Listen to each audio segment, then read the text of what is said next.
Hey everybody, welcome to week 3. We're going to talk about social research methods. But before we do that, I want to go back and I want to revisit our discussion board from last week because I think that's just such an important part of what I really want you to get from this class is that things are not always simple. In fact, they usually aren't simple, and that when we're dealing with people, if you describing people or groups of people in simplistic terms is inadequate. It's always going to be, almost always going to be an inadequate representation of the reality of what's going on. So I think that's what our discussion board last week was really trying to get at, right? Is that especially when we look at the two macro level theories, the conflict theory and functionalism, right? When we look at large level institutions, usually both perspectives offer some truth, right? Like most of our institutions serve an important function, but also do that in a way that can exacerbate inequality or power differentials, right? For example, the banking industry. Banks are a hugely important modern institution. They allow for savings, they allow for investment, they allow for developing financial literacy. They allow cost-free conversion from paycheck to some sort of spendable currency, right? You can't spend a paycheck; it has to be converted to cash or a checking account, some way that you can spend that money, right? And if you have a bank account, you can do that cost-free typically. So banks are really important. They serve a vital function in society, a positive function, right? They make things work. However, they also exclude certain segments of the population by design, rather than not like intentionally. Not that, the bank heads aren't saying, well, how can we, screw over people? It's not what they're doing intentionally, but it's still designed in a certain way that the very poorest in our country don't have access to bank accounts because they don't have enough money to start a checking account, or for a number of reasons. They're anywhere between 4 and 6% of our population are what we call unbanked. And so if you drive through a city, and cities are where you can see it because the people are clustered, you have the same problems in rural America, but it's not as visceral, it's not as visible because they're so spread out. But so if you go into an urban area where people are huddled together or more clustered, and you go through a poor neighborhood, one of the poorest neighborhoods in the city, you're not going to find banks. Instead of banks, you're going to find what we call alternative banking options, which is like check cashing agencies, pawn shops, payday lending.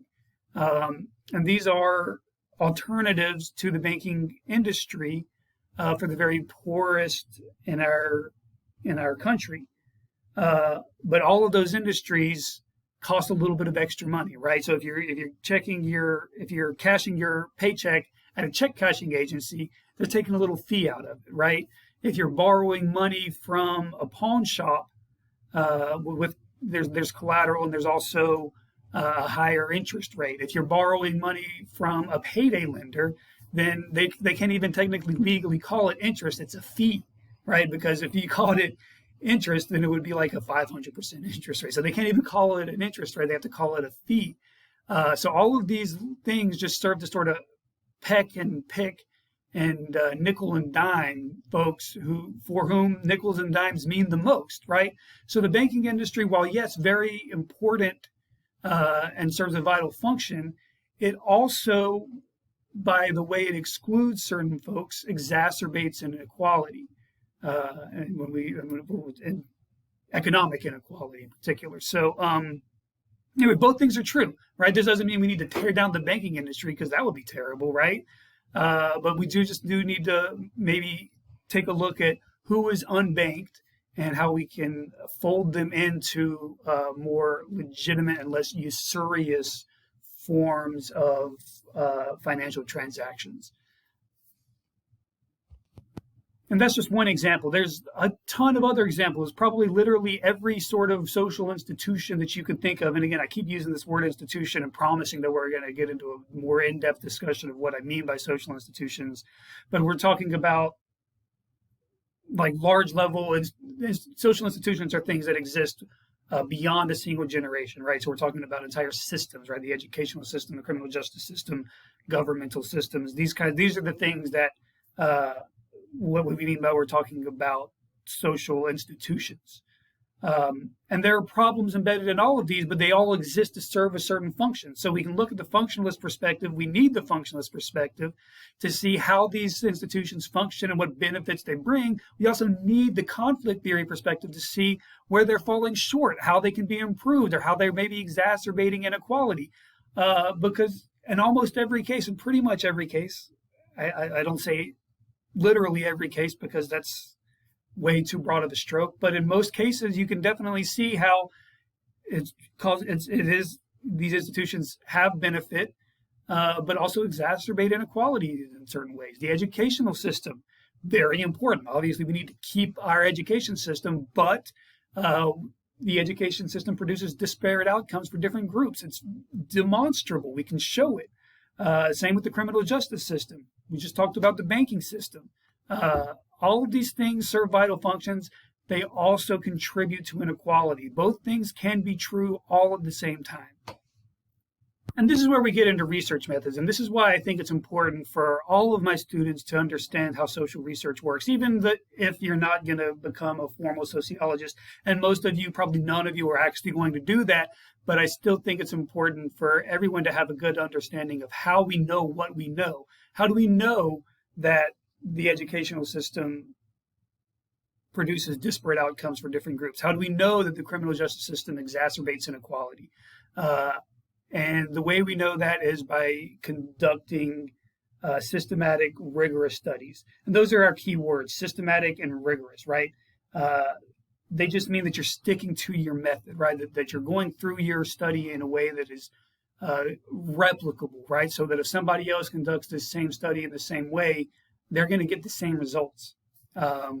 Anyway, the way we're going to do it this week, we're going to watch a couple of videos in 10-minute segments about research methods that comes from a YouTuber that does crash course sociology. There's all sorts of crash course subjects. There's crash course economics and history and all this. But I like using the crash course sociology videos when there's a good overlap because it's just, I think it's more entertaining for you guys. It's a higher production value than what I can do here in my office. So I think it's a nice change of pace instead of just hearing me ramble on in my office, to see something with a little better production quality. So we're going to watch that, but there are some things I want you to pay close attention to as the video goes. Because these videos move super fast, right? She talks really fast and she just plows from one topic to another topic to try to burn through as much content as she can in these 10-minute windows. So just pay careful attention, pause it, rewind it in some spaces. Seriously, if you blink, you can miss something, but it's really important that you get a good handle on how to form a research question. So pay attention to that section when she's talking about a research question, because that's going to be a big part of your special assignment. I guess I should address that real quick. Opening this week is special assignment number 1, which is where you're going to design a research proposal. You're not actually going to conduct a study, but you are going to design like a hypothetical study. So you're going to pick a topic that's really interesting to you, that is meaningful to you in some way, and then you're going to propose a way to research that issue using one of the methods that we've highlighted this week and that we will highlight in the video that's forthcoming. So just pay attention to the different methods. Be thinking as you're watching about an issue that's really important to you and how you could use one of these methods to analyze and research that topic.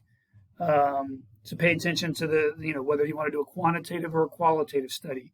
Do you want to do a statistical analysis or survey research, or whatever it is? There's more details in the assignment below. And remember, that is not due for a couple of weeks. So you got some time on that, and I really encourage you, as you start thinking about your research proposal, to email me, tell me what you're thinking about, and get some feedback. Again, you got a couple of weeks on this, so go ahead and think about it early, and reach out to me for some feedback. I would love to see what you're thinking about, and to help you think through this process, because it's not an easy assignment. It really isn't. So, all right. So So let's just get to these videos, and again, I will leave space at the end, or I'll ask a question at the end where you can give some feedback on how you like Crash Course Sociology, and that'll determine whether or not we use it much more this semester. So anyway, thanks everybody. I'll talk to you soon.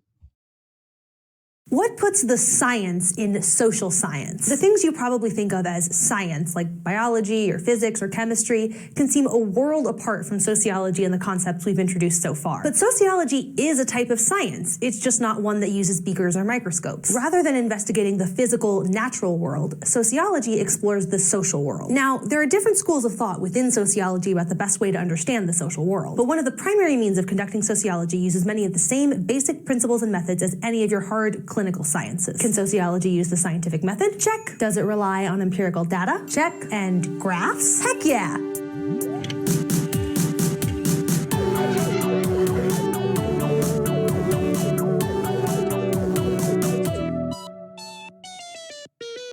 A science is really any practice that uses a systematic method of observation to gain knowledge. And you probably know that systematic method as the scientific method. Basically, you come up with some question about the world and then develop a testable theory about how you could answer that question. And you develop and test your theory by gathering empirical evidence, that is, verifiable information that's collected in a systematic way. Now, whether you're using it to explore the natural world or the social world, the scientific method is rooted in the philosophy known as positivism. First laid out by Auguste Comte, yes, the same Auguste Comte that we introduced as the founder of sociology a couple episodes ago, positivism argues that phenomena can be studied through direct observation, and that these observations can be pulled together into theories or facts that can help us understand how the world works. Now, you might be wondering where the positive and positivist comes into play. Was Comte just a glass half full kind of guy? Well, positive in this case doesn't refer to optimism, and it doesn't mean I'm positive that I'm right. Instead, a positive theory is one that's objective and fact-based, whereas a normative theory is subjective and value-based. Which brings us to the first of our three types of sociological inquiry: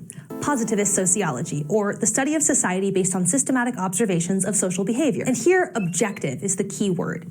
As scientific researchers, sociologists must set aside their own values and beliefs to approach their work as neutral observers and use empirical evidence to answer questions about how the social world works. So, what kind of evidence are you looking for? If you're doing quantitative research, you want data. Quantitative research is the study of observable relationships in the world using mathematical or statistical methods. Basically, quantitative evidence is information that you can count or tally up. But this doesn't just mean number-based data like income or age. You can also use it to categorize people or things like the state you live in, your gender, or your race. And quantitative evidence can be used in lots of different ways. For example, there's descriptive data, which does just what it sounds like. It describes facts relevant to the question you're researching. Like, maybe you want to know how income is distributed across households in the United States. Quantitative data are your friend here. This graph is the distribution of household incomes in 2014 produced by the U.S. Census Bureau. The height of the bars in the graph indicate the number of households at a certain income level, and the point labeled 50th is an important one because it's the median income, the absolute middle observation in the sample. That means that 50% of households have lower incomes than that level and 50% have higher incomes. In this case, the median income is $53,700. But be careful about the conclusions you draw from this graph. The median may be the observation in the middle, but it's not the same as the average household income. That distinction goes to the mean, which is the sum of all the values divided by the number of observations. So in 2014, the mean household income was $75,700. That's a lot higher than the median. What's up with that? Why is there a gap between the mean and the median? Well, think back to the group that the Occupy Wall Street movement was concerned with, the 1%. That political label is actually a descriptive statistic. It describes the percent of the population with the highest income. And the fact that the income of that 1% is so much higher than the incomes of the other 99%,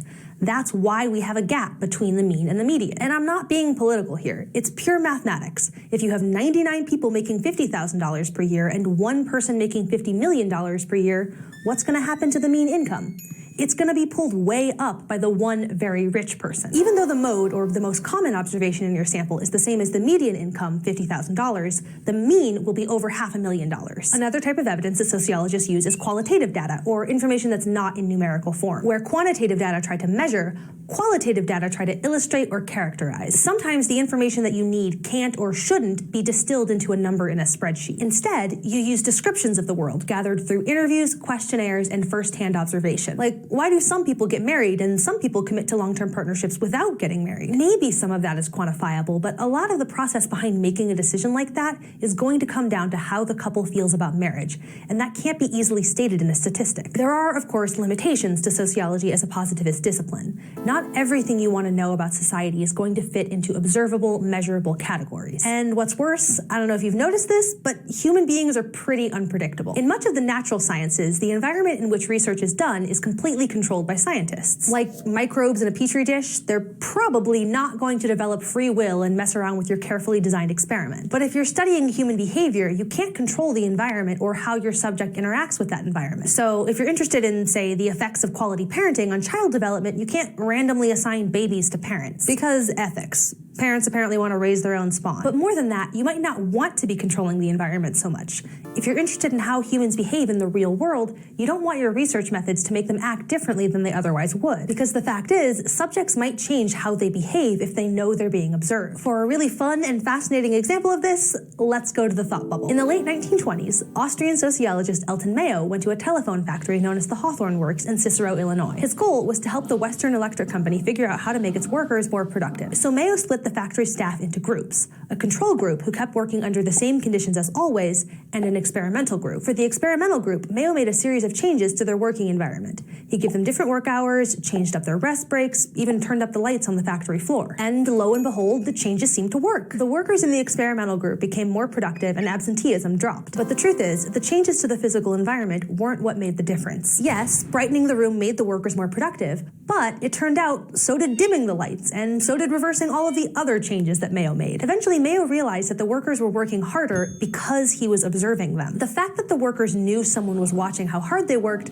made them want to work harder. And this finding at the Hawthorne Works led future researchers to be much more aware of how their own presence influenced their findings. And to this day, the influence of an observer on the behavior of her participants is known as the Hawthorne effect. Thanks, Thought Bubble. So yes, studying humans and their behavior scientifically can be challenging. But yet another problem with positivist sociology is that not all social facts can be applied to all people in all time periods. In other words, truth is not always objective. It's like when you tell someone about your favorite book. If you're trying to convince them that Harry Potter is objectively the best book series ever written, then you don't know what the word objectively means at all. There is no objective truth about what the best book is. That's strictly subjective, an idea that's built on your own experiences and feelings. But as sociologists, we still find subjective experiences to be valid and important and even worth studying, even if we can't generalize them into some capital T truth about the world. Instead, we might be interested in how patterns in people's subjective experiences form the structures that make up our social world. In sociology, we talk about subjectivity as the meaning that people give to their own lived experiences. And this brings us to another way of doing sociology. Interpretive sociology is the study of society that focuses on the meanings that people attach to their social world, while positivist sociology is more interested in whether a person acts a certain way, something you can see as an outside observer.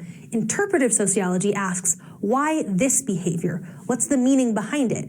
And how do people view their own actions and thoughts? Interpretive sociologists approach their subjects with the aim of seeing the world from their subject's perspective, rather than through quantitative data. So there are fewer statistics involved in this type of research. Instead, interpretive sociologists often use interviews or face-to-face interactions with their subjects to understand the world. Now, there's one more school of thought about how the science of sociology can be conducted, and it actually relaxes some of the assumptions we made early on about the objectivity of the researcher. These thinkers believe there's plenty of room in sociology for subjectivity, especially for values. Values are the ideas a person has about what's good and the attitudes they hold about how the world works. And curiosity about a research topic often springs from these very values. Many researchers are drawn to the study of sociology out of a desire to understand moral or political questions about how societies work. Like, what's the relationship between race and poverty in the United States? How can understanding that relationship help break the connection between race and poverty? The argument for value-driven research rather than value-free research is one of the origins of critical sociology, or the study of society society that focuses on the need for social change. These ideas go back a long time, starting as early as the 19th century when Jane Addams developed the Hull House, an organization that not only provided things like housing and education to low-income people in Chicago, but also researched the causes of and solutions to the ills of poverty. We'll explore all these schools of thought throughout the rest of the series. But for now, we talked about sociology as a science. We discussed positivist sociology and how sociologists use empirical evidence to explore questions about the social world. And we introduced two alternatives: interpretive sociology and critical sociology. Next time, we're going to learn how sociologists actually do their research. Crash Course Sociology is filmed in the Dr. Cheryl C. Kinney studio in Missoula, Montana, and it's made with the help of all of these nice people. Our animation team is Thought Cafe, and do you think you're middle class? If you're American, there's a pretty good chance that you do. In a survey conducted by the Pew Research Center in 2015, 87% of those surveyed identified themselves as middle class. That's a pretty big middle, but your intuition about what the middle class is, like who it includes and what constitutes a middle class lifestyle, probably isn't the full picture. And a lot of questions that sociologists try to answer are questions just like this, questions that you think you know the answer to already. Many a person has played the armchair sociologist at some point in their lives, spouting off about how they think society really works because of their own experience, or the experience of their friend's brother's roommate. We all do it, but having personal opinions about the world doesn't make you a sociologist. Sorry. This is where sociological research comes in. It helps us understand society's patterns even when they go against our intuitions. Rather than using our gut to answer questions, we use a research method, a systematic plan for gathering and analyzing observations about the world. This is where we're going to learn how to do sociology.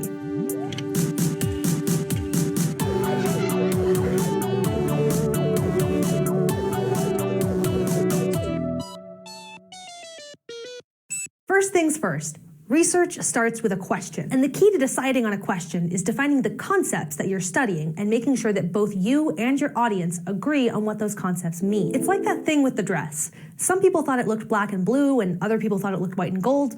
It turns out that some things that seem totally objective just aren't. And this becomes infinitely more complicated when you replace the concepts of blue or gold with concepts like the economy, poverty, parenting, education, or love. So what if the way I am defining poverty isn't how you're imagining poverty? What if we're all seeing different levels of well-being as poor, but we refer to them all as poverty? That won't work. So you have to define your concepts, which becomes even more important when you get to the next part of the research process, stating a hypothesis, a statement of a possible relationship between two variables. A variable is just something that can take on many different values. It varies, hence the name. So before you can assign a value to a variable, you have to operationalize it. That is, you have to define the exact variable you're going to measure and exactly how you will measure it. For example, you can operationalize a variable that you want to use to understand relationships by defining it as reported marital status. Only then can you assign each person in your sample a number corresponding to their relationship status, like 0 if they're married, 1 if they're divorced, 2 if they've never been married, etc.,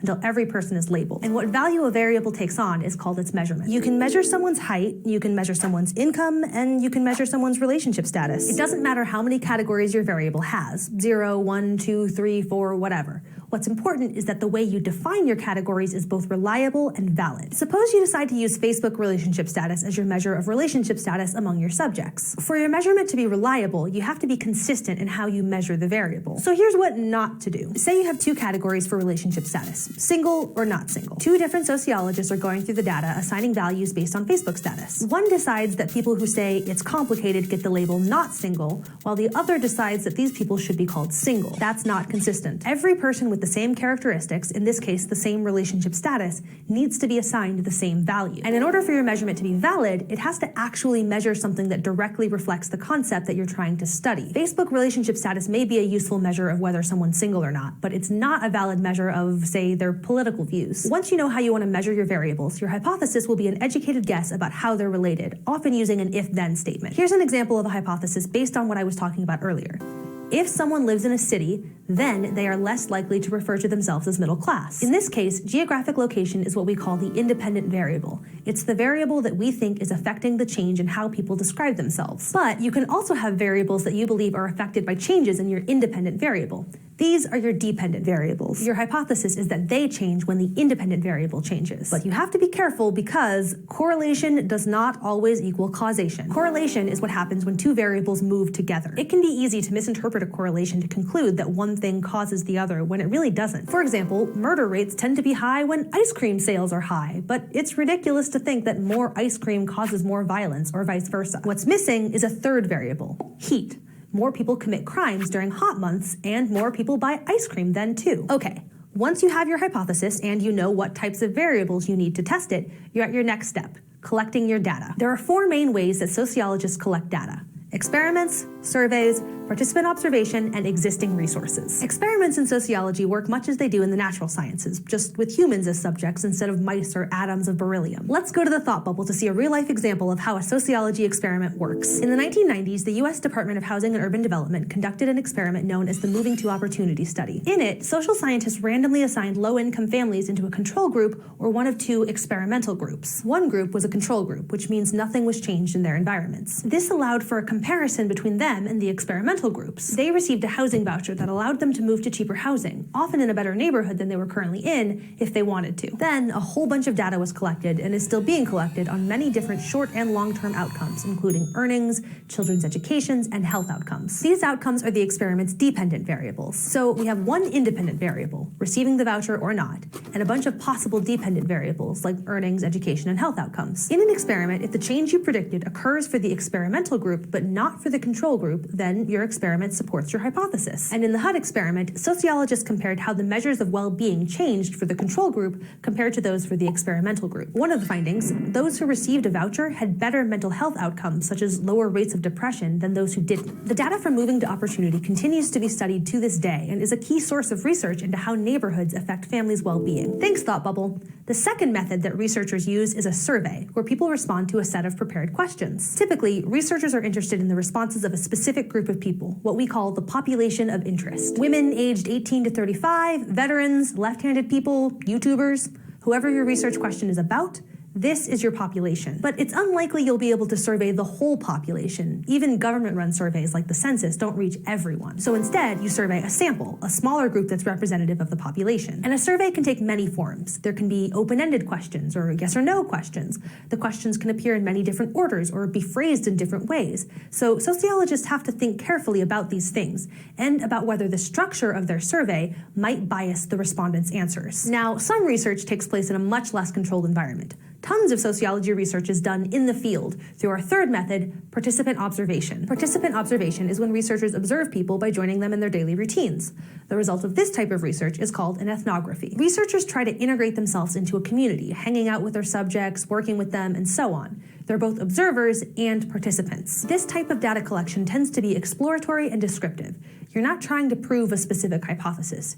Instead, you're trying to understand the lifestyle of your subject. Some say that this type of research is too subjective, but a major benefit of doing fieldwork is that it lets you gain insights into people's behavior in the real world in a way that experiments won't. Take, for example, sociologist Alice Goffman's fieldwork in Philadelphia. She spent 6 years living in a low-income, crime-ridden neighborhood in West Philadelphia, where she befriended and lived with 2 young African-American men and documented the ways in which the criminal justice system intersected and disrupted the lives of them, their families, and other members of the neighborhood. The documentation of lived experience like that can provide insights that you just couldn't get simply from looking at statistics. Now, there's one thing that's important to note about these 3 types of research.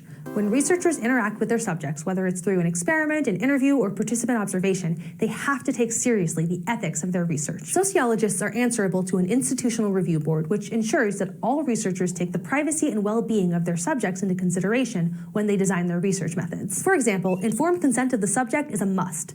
This means that your subjects must know you're observing them and must be made aware of any risks that they take by being a part of your study. Not all research methods require you to interact with your subjects, though, or even collect your own data. Many sociologists analyze existing sources of data collected by others. The most common of these sources is government agencies, which collect statistics on income, health, education, employment, marriage, fertility. I could keep going. The point is, these data sets are much larger and cover more years than an individual researcher could collect on their own. Plus, it saves time and money for the researcher. Once you've collected your data using one of these methods, the final step is turning that data into information that helps answer your question of interest. You can do this in 2 ways, through inductive or deductive logical thought. Inductive logical thought takes your observations and uses them to build a theory. You start with data and then use them to form an idea about how the world works. For example, seeing the results of the Moving to Opportunity study might prompt a researcher to theorize that the neighborhood a person lives in is a key factor in their mental health. Deductive logical thought, meanwhile, uses an existing working theory to inform the hypothesis you test. In this case, you start with a theory and you collect data that allows you to test the theory. Theories about the relationship between where you live and your child's well-being is part of what prompted the government to not just collect data on the heads of household in the HUD study, but also on their children. And these two types of reasoning are not mutually exclusive. Within one study, a researcher will use both to develop theories about the social world. And guess what? You're done! Today we discussed the research method. Form a question and a hypothesis, collect data, and analyze that data to contribute to your theories about society. Crash Course Sociology.